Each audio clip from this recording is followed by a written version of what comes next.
Good morning students. आज हम समझेंगे माइकोप्लाज्मा।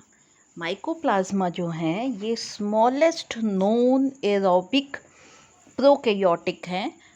माइक्रो ऑर्गेनिजम्स में सबसे छोटे ये ऑर्गेनिजम्स हैं, बैक्टीरिया से भी छोटे ऑर्गेनिजम्स हैं और इनमें सेल वॉल नहीं होती। सेल वॉल नहीं होने की वजह से ये जो ऑर्गेनिजम्स हैं दे आर प्लियोमॉर्फिक।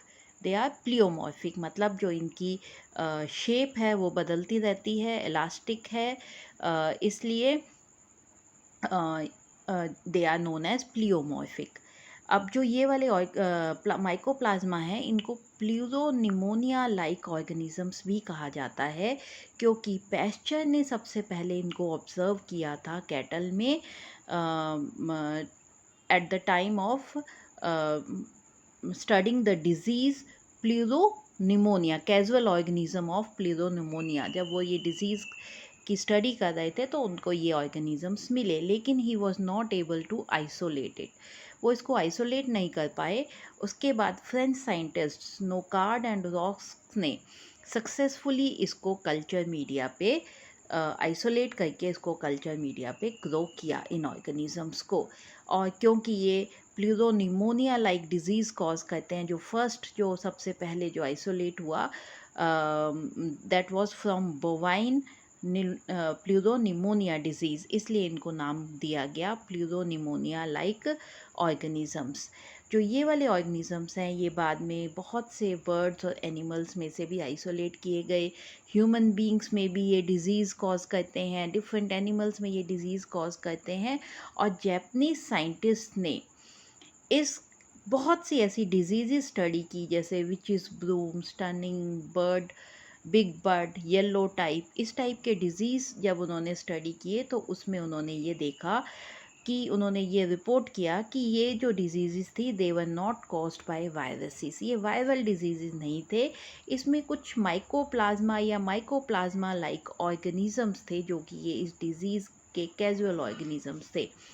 तो उन्होंने ये फिर रिपोर्ट किया कि 50 टाइप्स ऑफ डिजीज़ जो कि 300 प्लांट स्पीशीज़ में पाई गई, वो माइकोप्लाज्मा की वजह से पाई गई। और उनकी ये जो स्टडी थी वो इसके बेसिस पे थी कि जो इलेक्ट्रॉन माइक्रोस्कोपिक स्टडीज़ थी इन्फेक्टेड प्लांट्स की, they reveal that organisms always show presence of their presence, जो ये ऑर्गेनिजम्स हैं they were always present in phloem tissue and they were absent in healthy plants. Infected plants में तो वो phloem tissue में पाए गए और हेल्दी प्लांट्स में एब्सेंट थे। इसके अलावा जो इंसेक्ट वेक्टर्स थे, जो इन्फेक्टिव ऑर्गेनिजम्स थे, उनमें तो ये पाए गए और नॉन इन्फेक्शन इंसेक्ट्स में ये नहीं थे। इसके बाद जो इन्फेक्टेड प्लांट्स थे वो ठीक हो गए बाय टेट्रासाइक्लिन एंटीबायोटिक्स।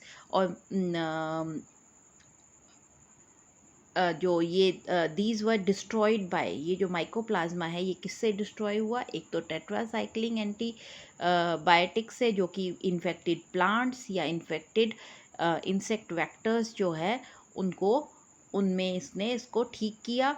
और एमएलओस जो है mycoplasma like organisms, they can be treated by heat therapy also. Then comes nature and life cycle. इसका नेचर कैसा है माइकोप्लाज्मास का? They are all saprophytes. ये सेप्रोफाइट्स हैं। सेप्रोफाइट्स मतलब they are not autotrophs, they do not produce their own food, they are saprophytes. And ये कहाँ पाए जाते हैं? ये सीवेज वाटर में पाए जाते हैं, पॉल्यूटेड वाटर में पाए जाते हैं, सॉइल में पाए जाते हैं, डिकेइंग प्लांट्स में और डिकेइंग मटीरियल्स में ये पाए जाते हैं। और even they are parasites on human beings and animals and plants. Plants में ये सीव ट्यूब्स या फ्लोइम पैरेन्काइमा, जो फ्लोइम पार्ट है वहाँ पे उन टिश्यूज़ में ही ये पाया जाता है, क्योंकि अकॉर्डिंग टू डोए द जो ऑस्मोटिक प्रेशर और जो पीएच है फ्लोइम का, वो इनके लिए एक ऑप्टिमम एनवायरनमेंट है ग्रोथ के लिए, इसलिए ये हमेशा सीव एलिमेंट्स में ही पाए जाते हैं फ्लोइम के। Then they are all prokaryotic micro organism, सब के सब प्रोकैरियोटिक हैं और जो इनकी शेप है वो ओवॉइड से लेके स्फेरिकल है। एंड सबसे छोटे ये क्योंकि ऑर्गेनिज्म है तो जो इनका डायामीटर है इट इज़ जो स्मॉलेस्ट सेल है उसमें 30 नैनोमीटर है और जो लार्जेस्ट सेल है उसका डायामीटर भी केवल 100 से 500 नैनोमीटर्स ही पाया जाता है। And they are prokaryotic, they lack cell wall, इनमें सेल वॉल नहीं होती है, इसलिए ये प्लियोमॉर्फिक ऑर्गेनिजम्स हैं, माइक्रो ऑर्गेनिजम्स हैं, इसलिए ये अलग अलग शेप्स ले लेते हैं, spheroid, branched, stellate, star shape या इरेगुलर मास, क्योंकि इनकी बॉडी फ्लेक्सिबल है due to lack of cell wall.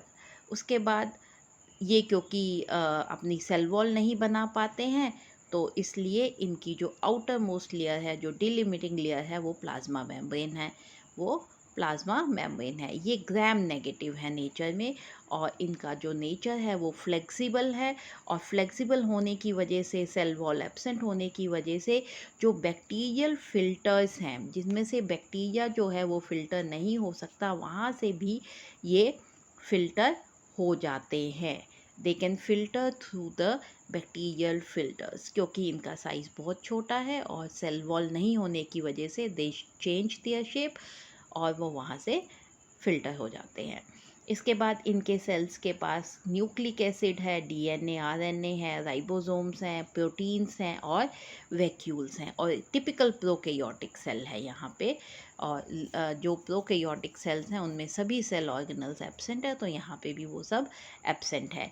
इसके बाद जो माइकोप्लाज्मा है इनमें कोलेस्ट्रॉल जो है वो पाया जाता है साइटोप्लाज्मिक मेम्ब्रेन में और स्टिरोल जो है वो यूकैरियोटिक सेल्स में पाया जाता है, लेकिन they need sterol nutrients for their growth, लेकिन इनमें ये ग्रोथ के लिए ये स्टिरोल जो है वो चाहिए।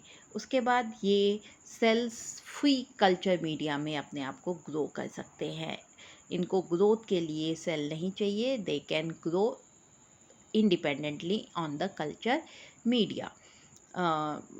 They can be destroyed by tetracycline, they can be destroyed by antibiotic tetracycline, वो एंटीबायोटिक जो कि मेटाबॉलिक प्रोसेसेस को अटैक करती है, मेटाबॉलिक प्रोसेसेस को डिस्ट्रॉय करती है, वही इनको डिस्ट्रॉय कर सकते हैं। ऐसी एंटीबायोटिक्स जो कि सेल वॉल की ग्रोथ को इनहिबिट करती हो, ऐसी एंटीबायोटिक्स का इस पे कोई असर नहीं होता क्योंकि यहाँ पे सेल वॉल सिंथेसिस नहीं है। अब अगर हम इसका स्ट्रक्चर समझें तो ये यूनिसेल्युलर प्रोकैरियोटिक ऑर्गेनिजम्स हैं। इलेक्ट्रॉन माइक्रोस्कोपिक स्ट्रक्चर अगर हम देखें तो इसमें जो सेल वॉल है वो एब्सेंट है, plasma membrane outer most layer है और जो प्लाज्मा मेम्ब्रेन है ये बनी हुई है 3 लेयर्स की, लाइपोप्रोटीन लेयर्स की। इनकी जो थिकनेस है 7 to 11 नैनोमीटर थिक है और ये अंदर एक साइटोप्लाज्म जो है उसको एनक्लोज करते हैं। इस साइटोप्लाज्म में डीएनए है, सर्कुलर डीएनए है, बहुत से राइबोसोम्स हैं जो कि 70S टाइप के हैं, सिंगल स्ट्रैंडेड डीएनए है, वैक्यूल्स हैं, प्रोटीन्स हैं, एंजाइम्स हैं, फैट्स हैं, मेटाबॉलिक प्रोडक्ट्स हैं, ये सब यहाँ पे पाए जाते हैं। और जो इनका साइज़ है, वेट है, वो बहुत कम है। डीएनए जो है वो 1.5 to 5% टोटल वेट जो है उसके, DNA has this much of weight, total weight का इतना हिस्सा है। उसके बाद जो डीएनए है इसमें साइटोसिन और ग्योनिन जो है ये इसका अमाउंट कम है as compare to bacterial DNA. और मीज़ोसोम्स जो कि बैक्टीरिया में पाए जाते हैं वो यहाँ पे एब्सेंट हैं, वो यहाँ पे एब्सेंट है। और अबाउट 40 टाइप्स ऑफ एंजाइम्स जो है वो पाए जाते हैं। अगर अब हम इसका स्ट्रक्चर देखें तो this is cellular structure of mycoplasma, बहुत सिंपल सा है। आउटर मोस्ट लेयर जो है ये देखिए आप, दिस इज़ प्लाज्मा मेम्ब्रेन और अंदर ये सर्कुलर डीएनए है, एक ही डीएनए है जो कि न्यूक्लियस जो है वो एब्सेंट है। तो this is double stranded DNA. उसके बाद ये राइबोसोम्स पाए जाते हैं, वैक्यूल्स पाए जाते हैं और कुछ ग्रेन्यूल्स और प्रोटीन्स और एंजाइम्स ये सब यहाँ पे पाए जाते हैं।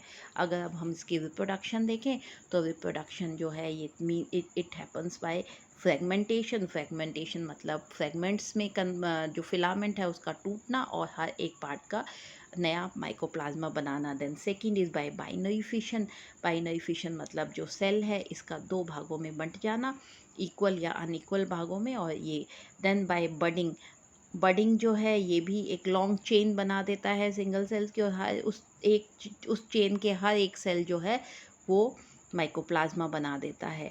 Then the last is by elementary bodies, जो सेल्स हैं इसके माइकोप्लाज्मा के, उसका जो साइटोप्लाज्म है वो छोटे छोटे पार्ट्स में डिवाइड हो जाता है और डिवाइड होके एलिमेंट्री बॉडीज़ बना देता है। और जब ये बर्स्ट होता है मदर सेल, तो ये सभी की सभी जो एलिमेंट्री बॉडीज़ हैं, व्हेन इट बर्स्ट, जो सभी की सभी एलिमेंट्री बॉडीज़ हैं ये बाहर आ जाती हैं और अपना अपना एक इंडिविजुअल माइकोप्लाज्मा बना देती हैं। These are smallest free structures in biological world. उसके बाद आता है इसका ट्रांसमिशन मतलब ये एक से दूसरे सेल्स में कैसे पहुंचता है, ये कैसे डिजीज़ फैलाता है। तो जो माइकोप्लाज्मास हैं they are transmitted through air के द्वारा ये ट्रांसमिट हो सकते हैं। प्लांट्स में ये ट्रांसमिट होते हैं बाय इंसेक्ट्स, जब इंसेक्ट्स जो हैं वो इन्फेक्टेड प्लांट से अपना सैप जब लेते हैं और फिर जब हेल्दी प्लांट पे जाते हैं और वहाँ से जब सैप लेते हैं तो they can transmit this to the healthy plant. इसके अलावा जो प्लांट सैप है वो at the time of grafting या ग्राफ्ट बनाने के टाइम पे भी स्प्रेड हो सकता है from healthy to disease, from disease to healthy plant. जो एग्जाम्पल्स हैं कुछ यहाँ पे वेक्टर्स की इन प्लांट्स, ये सब इंसेक्ट्स हैं जो कि इनमें जैसे सैंडल स्पाइक है, जेजस इंडिकस है, एफिड्स हैं, तो ये सब जो हैं ये सब वेक्टर्स हैं। Then comes economic importance of mycoplasma. Economic importance मतलब ये कौन कौन सी डिजीज़ कॉज करते हैं प्लांट्स में, एनिमल्स में और ह्यूमन बींग्स में। तो एक लंबी लिस्ट है इसकी, आप एक एक दो नाम याद रख लीजिए। मोस्टली आपको ध्यान देना है डिजीजेस इन प्लांट्स। तो माइकोप्लाज्मा से little leaf of brinjal, which is bloom of potato, which is bloom of legume, sesame phyllody, clover virescence, cotton virescence, tomato big bud, ये सब corn stunt, sandal spike disease, citrus greening and stubborn, ये सब disease जो हैं ये plants में होती हैं due to mycoplasma. Then comes disease of animals. तो डिजीज़ जो है जिसकी वजह से इसको नाम भी दिया गया pleuropneumonia, that is due to this mycoplasma organisms. उसके बाद pneumonia is also due to this. Then inflammation, तो ये सब डिजीज़ हैं। ह्यूमन बींग्स में भी ये डिजीज़ कॉज करते हैं, जैसे atypical pneumonia is due to mycoplasma pneumonia. Then inflammation of genitals, then upper respiratory tract infection, infertility, these are all due to mycoplasma. So this was mycoplasma. This was, ये जो है ये देखिए आप, ये रिप्रोडक्शन है, रिप्रोडक्शन बाय बाइनरी फिशन का मतलब एक सेल का दो हिस्सों में बंटना। Then these are elementary bodies कैसे बनेंगी, ये साइटोप्लाज्म है, साइटोप्लाज्म छोटे छोटे भागों में बट गया। So this was mycoplasma. Thank you बच्चों।